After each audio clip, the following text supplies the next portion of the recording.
ምን ያገኘን ይሆን? እሱን እንደሰቀሉ እኛንስ ቢሰቅሉ፣ እሱ ላይ የደረሰ እኛ ላይስ ቢደርስ፣ አንዳች ነገር ቢገጥመን እያሉ ተነሳ ተብሎ ተበስሮ በዓይናቸው አይተውት፣ አንዳንዶቹ በእጃቸው እንዳብሰውት የእጁን በረከት ተቀብለው በማዕድ አብረው ተቀምጠው ቢመገቡ ይሄ የፍርሃት መንፈስ ከውስጣቸው ጨክኖ አልወጣላቸውም ነበር። ከቃሉ ጋር ናቸው። እግዚአብሔር ከሁላችን ጋር ይሁን። ብዙ ሚዲያዎች ከፊታችን ተደቅነዋል እና በዚህ አጋጣሚ በውጭ ዓለም በየትኛውም የዓለም ጥግ ሆናችሁ የምትከታተሉ ወገኖቻችን እግዚአብሔር ከእናንተ ጋር ይሁን እንላለን ይላቸዋል። ይህን ሕዝብ እግዚአብሔር በበረከቱ ይባርከን እና ይህንን በተመለከተ በዚህ በ40 ቀን ውስጥ የቱንም ያክል ቢደበቁ የቱንም ያክል ፍርሃት ቢነግስባቸውና ቢሰፍንባቸውም ግን ዕለት እንኳን ከእነሱ ጋር አብሮ ባይገኝም እያለፈ ለአንዱም ለሁለቱም እልፍም ሲል ለ11 እየተገለጠላቸው ያስተምራቸው ነበር። ትምህርት አልተቋረጠም ከትንሣኤ በኋላ። ከቃሉ ጋር ናችሁ። በሕይወተ ሥጋ ሳለ ያስተማራቸው ትምህርት ኪዳን ወንጌል ይባላል። 3 ዓመት ከ3 ወር እየተመላለሰ ሲያስተምር በተለይ እነዚህ 120 ቤተሰቦች ትምህርት አልተከፈለባቸውም። የእጁን ታምራት የቃሉን ትምህርት ዕለት ያዩ ነበር። በዋለበት ይውላሉ፣ ባደረበት ያድራሉ። ሌላው ሕዝብ ግን ሲመቸው ይመጣል፣ እንዲያም ሲል ደግሞ ይቀራል። አንዳንድ ቀን ከፍ ይላል፣ ቁጥሩ 5000 ይደርሳል። የ5 ገበያ ሕዝብም ያክላል። እንዲያም ሲል ደግሞ ቁጥሩ ደግሞ እንደገና ወረድ ይላል። ይሄ ነበረ ሕዝቡ ትምህርት። እነሱ ግን ሁልጊዜ ከእሱ ጋር ነበሩ። ከቃሉ ጋር ናችሁ። እግዚአብሔር ከሁላችን ጋር ይሆን። እኛ ከእሱ ጋር ከሆን እሱ በእኛ ጋር ነው። በጸጋ ተዋህዶን ይኖራል። እንዲኖር እግዚአብሔር ጋር በኃጢአት በበደል በክህደት እግዚአብሔር እንዳይለየን እንዲያው እግዚአብሔር ወደ ልባችን እንዲገባ የጸጋ ማደሪያ በጸጋ ተዋህዶን እንድንኖር እግዚአብሔር ማስተዋይ ልቦና ይስጠን። አሁን ግን በዚህ በትንሣኤው ውስጥ በተለይ እስከ 40 ቀን ድረስ ቤተ ክርስቲያኒቱ ለወደፊት በምን ትተዳደር? አንተ እንግዲህ የምታርግ ከሆነ አንተ ወደ መጣህበት የምትመለስ ከሆነ አንተ ያስተማርከንን ትምህርት እያስተማርን እንድንኖር እንዴት ተብሎ ቤተ ክርስቲያኒቱ በምን ትተዳደር ብለው ጥያቄ አቅርበው የቤተ ክርስቲያኒቱ መተዳደሪያ ደንብ መጽሐፈ ኪዳን የሚባለውን ሲማሩ የከረሙት በዚህ በ40 ቀን ነው። ኪዳናት የሚባሉትን ትምህርቶች የተማሩት ከትንሣኤ በኋላ ነው። ምዕመናን ሊቃውንቱ ይህን ያውቁታል። ከኔ ጋር ናችሁ። መቼ ነው የተማሩት? ከትንሣኤው ጀምሮ እስከ 40 ቀን ድረስ ምን ተማሩ? ኪዳን ሲማሩ ነው የከረሙ። ኪዳን ይህንን ሲያጠኑ ሲማሩ ነው የከረሙ። ቤት ተዘግቶ ዝም ብለው ብቻ ቆልፈው ዝም ብለው ቁጭም አላሉ። ይህን ሲያጠኑ ይህን ሲማሩ ለወደፊት የሚመሩትን ሕዝብ ለወደፊት የሚመሯትን ቤተ ክርስቲያን እንዴት ባለ ስርዓትና ሕግ መተዳደር እንዳለባት ይህንን ሲማሩ ሲሰለጥኑ ነው የከረሙት። አሁን ግን ከደብረ ዘይት ወደ ደብረ ዘይት ይዟቸው ወጣ። ከቤት ወጡ። ተደብቀውበት ከነበረው ፍርሃቱንም ትተው ሰው ያያቸው በአደባባይ ወደ ምስራቅ አቅጣጫ እንሂድ ብሎ ይዟቸው ወጣ። ተከትለውት ሄዱ። ማንን መከተል አለብን? ተከትለውት ሄዱ። አይ እንደው ምናልባት እኛ እኮ እዚህ ቤት ውስጥ ተደብቀን የከረምነው ጭራሽ አንተ ደግሞ ትተህን ከሄድክ ስንመለስም ይሁን ወይም ያየን ሰው አንዳች አደጋ ቢያደርስብን አላሉ። እሱ ሲያዘዛቸው እሺ ብለው ካሉበት ከተሰበሰቡበት ወጥተው እሱ ወዳዘዛቸው እሱ ወደሚመራቸው ቦታ ተከትለው ወጡ። ወደዚያ ከወጡ በኋላ ጥያቄ ይጠይቁት ነበር። ምን እያሉ? እንዴት ነው ወደፊት የእስራኤልን መንግስት ትመልሳለህ? እስራኤል እንዴት ነው የምትኖረው? ከቀኝ ግዛት ትላቀቃለች? የዘሩባቤል ስልጣን ድጋሚ ይመጣል? የአዳም ልጅነትስ ይመጣል? እንዴት ነው የሚል ጥያቄ አሁንም ነበረባቸው። እጅም ተማሪ እየጠየቀ ማወቅ ግድ ነው። መጠየቅ ያደርጋል ሊቅ፣ ተከብሮ ያደርጋል ደንቆሮ ይላሉ አባቶቻችን። ማወቅ መልካም ነው፣ መጠየቅም ጥሩ ነው። የጠየቀ የሚረዳ ሰው ጥሩ ነው። ጠያቂዎች በሁለት ይመደባሉ። ተማሪ ሲጠይቅ አንዱ ለእውቀት ነው፣ አንዱ መምህሩን ለመፈተን። ከኔ ጋር ናችሁ? መምህሩን ለመፈተንና ለመገዳደር አውቀዋለሁ አንተ የምትለኝን ነገር ብሎ ቀርቦ ለመናገር፣ ይሄ ፈተና ነው የሚባለው። ይሄ ማወቅ አይደለም። ማወቅ ለማወቅ የሚደረግ ጥያቄ ደስ ይላል። ወደፊት እስራኤል እንዴት ነው የምትኖረው? እንዲህ በሮማውያን ቅኝ ግዛት እንደተያዘች ነው የምትቀረው? ግዛቷ የዳዊት መንግስት አይመጣም? እንዴት ነው አሁን አንተ እሄዳለሁ አድርጋለሁ ካልክ የሀገሪቱ ጉዳይ የእስራኤል ጉዳይ እንዴት ነው? ምን ትነግረናለህ? ስለዚህስ ይሉት ነበር ወደ ደብረ ዘይት ሲሄዱ። እሱን ሁሉ ይህን የጠየቃችሁትን ጥያቄ መመለስ የሚቻለው አጽናኙ ከሳቴ ምስጢር መንፈስ ቅዱስ ሲመጣ ነው። መንፈስ ቅዱስ ሲመጣ እንዴት፣ ለምን፣ በምን፣ ስለምን የሚለው ጥያቄ ሁሉ ያኔ አጽናኙ ምስጢር ገላጩ በእሳት የተመሰለ መንፈስ ቅዱስ እሳት ጫካውን ሲበላው የተደበቀው ድንጋዩ ሁሉ ነገር ይወጣል። ጓዳ ጎድጓዳ የተደበቀው ምስጢር ይወጣገለጥላቸዋል። አሁን ይልቁንስ ይሄ ነገ ከነገ በኋላ በሂደር የሚመለስ ጥያቄ ነው። አሁን ግን እኔ የማዘዛችሁ፣ እኔ የምነግራችሁ፣ እኔ አደራ የምላችሁ ከኢየሩሳሌም ከተማ እንዳትወጡ። ከኔ ጋር በሉት እባካችሁ፣ ከኢየሩሳሌም ከተማ እንዳትወጡ፣ በኢየሩሳሌም ኑሩ።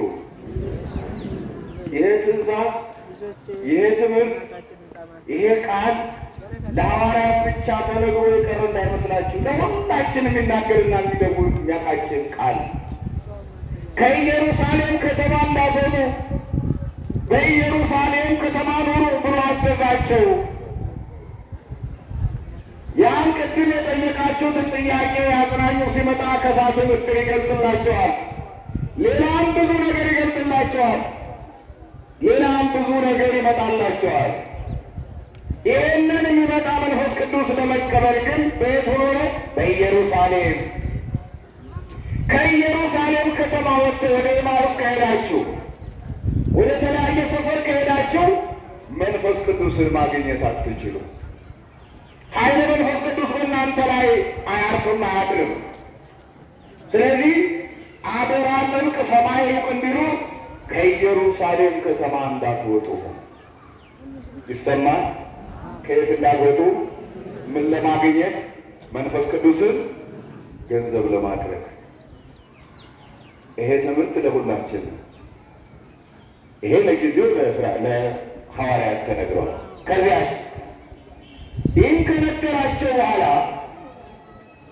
እየባረካቸው ከፍ ከፍ በድረግ ብሎ አይተውት አያውቁም። በእንዲህ አይነት ሁኔታ ከመካከላቸው ብድግ ብሎ ከፍ ከፍ አለ፣ ሽቅብ ወጣ፣ አረገ።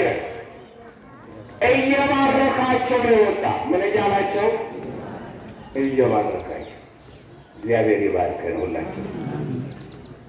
ይሄ እየባረካቸው የሚለው ሊቃውንቶቻችን ከጀርባ ያሉት የሚተረጉሙልን ያስተምሩን የቤተ ክርስቲያኒቱ ቁልፍ የሆነውን ስልጣን፣ ክህነት፣ ፕትርክና፣ ቅስና እየሰጣቸው እየሾማቸው ሄደ ማለት ነው። የእርገቱ ትሩፋት ጌታ ሲያርግ አምሳያዎቹን አምባሳደሮቹን እሱ ካደረገው በላይ ስልጣን ሰጥቷቸው፣ ገደብ የሌለ ስልጣን ሰጥቷቸው ከኔ የበለጠ ትሰራላችሁ ብሎ የሚገርም እኮ ነገር ነው። ገደብ የሌለው ስልጣን ይባላል። አፄ ኃይለ ሥላሴ ንግሥት ዘውዲቱ በነበሩበት ዘመን የኢትዮጵያ ንጉሥ ወይም ደግሞ እንደራሴና ባለሙሉ ስልጣን ይባሉ ነው። ሁለተኛ ሰው ሆኖ ማለት ነው። ባለሙሉ ስልጣን። ይሄ ባለሙሉ ስልጣን የሚባለው ተክቶ የሚሰራ ማለት ነው። ከቃሉ ጋር ናቸው። ባለሙሉ ስልጣን አደረጋቸው ሐዋርያት። ግብረ ዛነ እገብር ይገብር ወዘያቢ ምንሆ ተብሏል። ከኔ የበለጠ ከዚህ በላይ ትሰራላችሁ ተብለዋል። ገደብ የሌለው ስልጣን ነው የሰጣቸው። ክህነት የሚባለው ገደብና አቻ የማይገኝለት ምድርና ለሰው ልጅ ከተሰጠው ስልጣን ምንም አይነት አቻ የማይገኝለት ስልጣን ማለት ነው ክህነት። ክህነት የሚለው ጄኔራሊ አጠቃላይ ማለት ክህነት ውሉደ ክህነት ይባላል። ከፓትርያርኩ ቅዱስ ፓትርያርኩ ጀምሮ እስከ ዲያቆኑ እስከ መጽሐፍ ከሚዘረጋው አትሮኖስ እስከሚያቀርበው ድረስ ያለው ውሉደ ክህነት ይባላል። ይሄ ቁልፍ የተሰጠው ይሄ ሹመት ያገኙት በእርገቱ ጊዜ ነው። በቃሉ ጋር ናቸው። ጳጳሳትን መቼ አገኘ? ፓትርያርኩን መቼ ተቀበልን? ጌታ ሲያርግ እየባረካቸው ቁልፍ ተሰጠው ነው።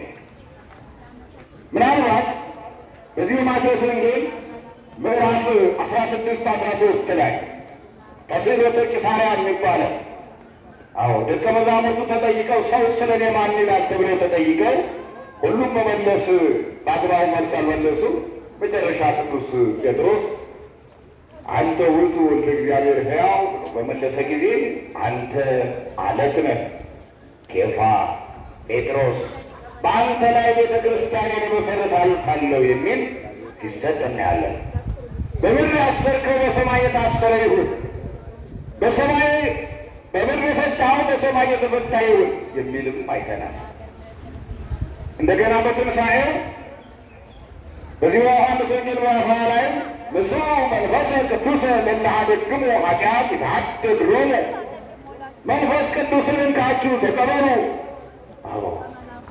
ኃጢአቱን የተዋችሁለት ይተውለታል፣ ይቅር ያላላችሁት ደግሞ ይቅር አይባልም ብሎ ያስተማረበት የሾመበት በንፍሐት ይሄንን ስልጣን የሰጠበትን ትምህርትም ተምረናል።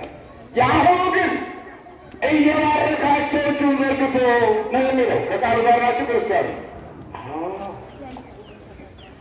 አባት ሰጥቶን ነው የሄደው።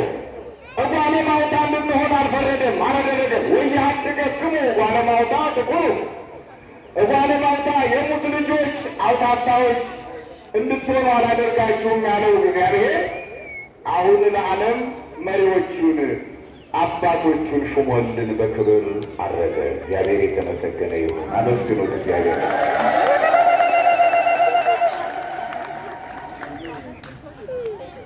እና ይህንን ሹመት እንዴት ነው በዘመናችን እየተቀበልን ያለና? ምዕመናን ዛሬ የግብፅ ኦርቶዶክስ ቤተ ክርስቲያን ለ1600 ዓመት የኢትዮጵያ ኦርቶዶክስ ተዋሕዶ ቤተ ክርስቲያንን ስትመራ ነበር። አባት እየላከች 111 ጳጳሳት ወደ ኢትዮጵያ መጥተዋል። ከቃሉ ጋር ናቸው።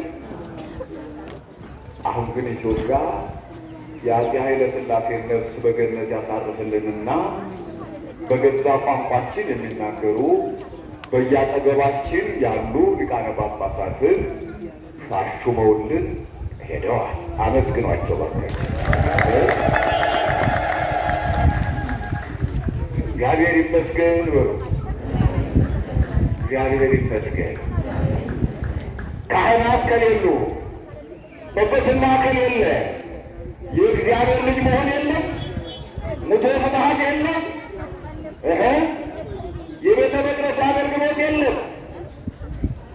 ይሄ ቁልፍ ከሌለ ማንም ዘሎ ገብቶ ቤተ መቅደስ ውስጥ ማጠንና መቀደስ አይችልም። ያለ አባት ያልተውን እግዚአብሔር ይመስገን፣ እግዚአብሔር ይመስገን። ይህ ሁሉ ክርስቲያን ያገኘ ነው። ይህ ሁሉ የእግዚአብሔር ልጆች የሆነው አባቶቻችን ጳጳሳት፣ ሊቃነ ጳጳሳት ካህናትን ስላፈሩልን ስለሾሙልን ነው።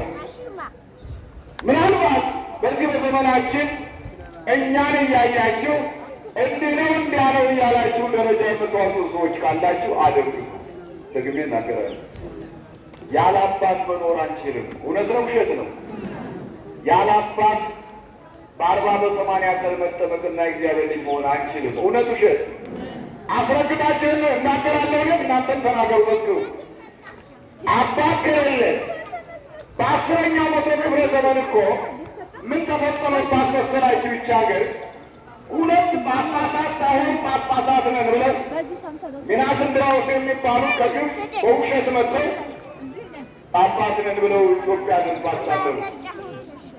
መጨረሻ ላይ ይህን ሲሰሙ የግብፅ ጳጳሳት በውሸት ከእኛ ሳይመጡ ተቀብላችሁ አስተናግዳችኋልና ሁለተኛ ለእናንተ ጳጳስ አንልክም ተብሎ 60 ምናምን ዓመት ያለ አባት ተቀብሏል። እኔ ጋር ናቸው።